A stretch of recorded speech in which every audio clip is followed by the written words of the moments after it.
ఈ రోజున గుడివాడ భారతీయ జనతా పార్టీ ఆధ్వర్యంలో స్థానికంగా ఉన్న గంగనమ్మ అమ్మవారికి 108 కలశాలతో జలాభిషేకం చేయటం జరిగింది.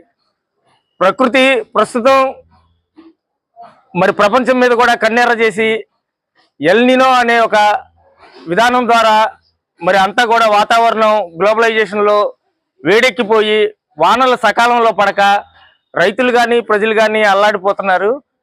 మరి మన హిందూ ధర్మ ప్రకారం ప్రకృతికి మనం ఏమిస్తే తిరిగి ప్రకృతి మనకి ప్రసాదిస్తుంది అనే ఒక సిద్ధాంతం ప్రకారం ఈ రోజున మనం గంగానమ్మ అంటే మనకి నది నీళ్లు, ఆవిడికి మనం నీళ్లు సమర్పిస్తే ఆవిడ మనకి తిరిగి నీళ్లు ఇస్తుందని చెప్పే ఒక కాన్సెప్ట్తో మన హిందూ ధర్మశాస్త్రం ఏర్పాటు చేయడం జరిగింది.